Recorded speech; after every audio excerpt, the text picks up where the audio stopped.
Sinabi ni Acting Assistant Secretary Almel de Mesa, kaya ito kung gagawin 17.5% na lang, ang tariff rate mula sa kasalukuyang 35%. Kain tayo, atsara. Ang iba pa ang qualify na Pantanggal umay.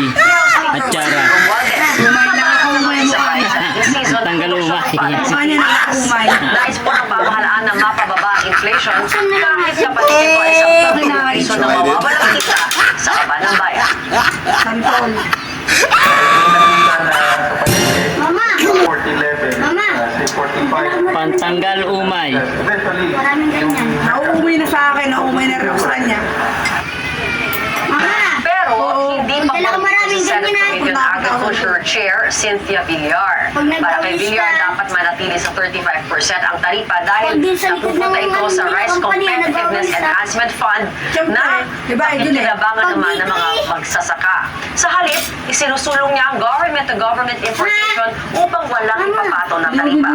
Pumayag na rin umano si Pangulong Oo, Marcos dala ko Jr. maraming santala. at ang mababang kapulungan sa kanilang panukala na ibigay ang kapangyarihan na mag-import ng bigas sa DA Yan naman? imbis na sa National Food Authority na nasangkot sa kontrobersya. Isasama na ito sa balak na akyat na sa rice tariffication zone na mag-expire na sa Disyembre. Sa August po, Ay, baba. ipapasa namin Kuko naman na yan. yung, Nauna? yung renewal Oo na. namin sa rice tariffication law. Kasi ko mo At kasi. sinabi ko sa kanya na hindi po ko yung favor na ibigay sa NFA, ibibigay ko po sa DA yung power. Ang ano mo, ma'am? Saan ang takip niyan? Mangayin ka sa kapitbahay. Walang tariff. Kaya ang takip niyan. Private ang Ay, no. import may tariff. Ha? Ang takip niya kasi. Ay, Hindi lang. dali mo na. Parang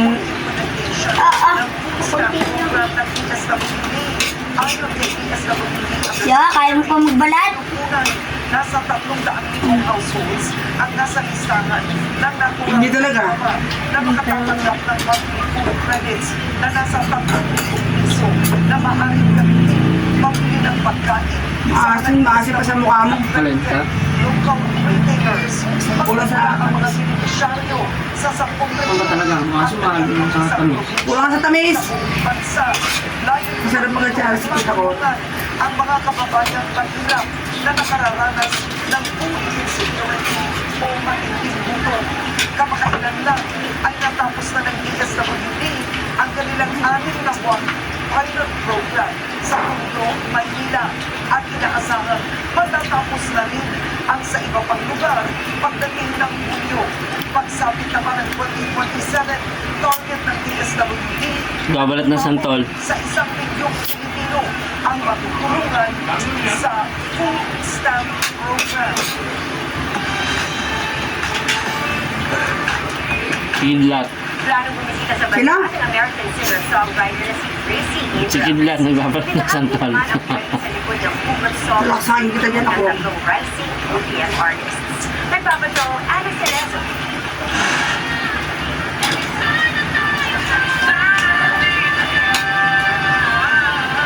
Patuloy ang pagpapakita nila ng ex-American of singer-songwriters na tungkol sa OPM yun. Ibinida ni Matthew Hadlager at ito ang talento sa pagkanta at storytelling. Gusto mo?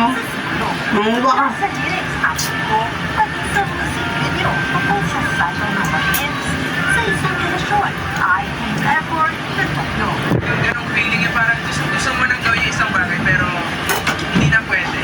Gusto mo na mag-move on, gusto mo nang makalimon pero hindi mo magawa. It's a May mga tao na hindi pa rin nakaka-move on sa mga ex nila. Mukha mo Pakiramdam maasim. nila, yung, yung parang isang kalapit lang or chat sa kanila, wala, ikot na naman mundo. Humingi naman ang dalawa ng tulong isipon ng kids para i-produce ang kanta. number one goal ko was to get the best out of the two. When they got into the studio, it was a chorus and a verse. No arrangement, no whatsoever. And we finished the whole arrangement and the song in like a few hours.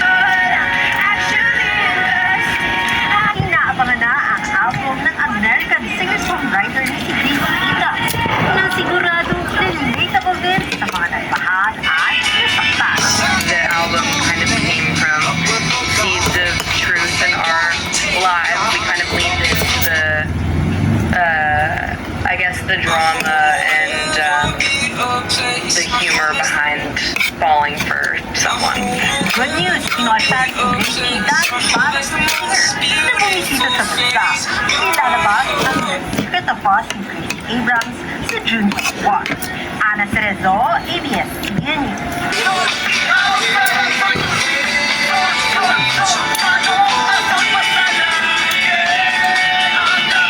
Yung sarap ang laki, Sol! Sabang na sa chicken basal.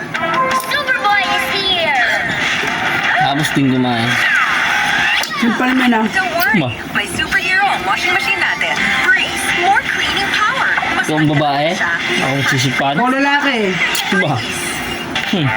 Ang babae. My hair. Hindi pero kasi ba ang lalaki kapal ang mukha mo?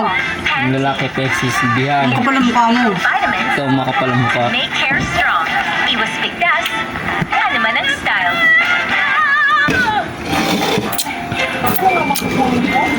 May nakalimutan ka ba? Good memory makes a difference. Memo Plus Gold, pure and natural pangmamagera. Laman ng pretty good. Kape. Ang Memo Plus Gold ay hindi gamot at hindi dapat gamitin pang gamot sa anumang uri ng sakit. Anong amoy yan? Ugh! Yan yung 5-car odors. Yung kape daw nakakatapang. Pure for 5-car Bakit odors. matapang ka? Hahanapin kung pulihin. Matapang ang pasaran? Ang bad odors. Sayang Pure to. Car Plus with Sayang yan, oh. Pure. Sayang ang tato. Sa deep Sayang ang tato. Ang maliliit yan. back na sa Ang hihina. ang Going Pulvini. Very soon.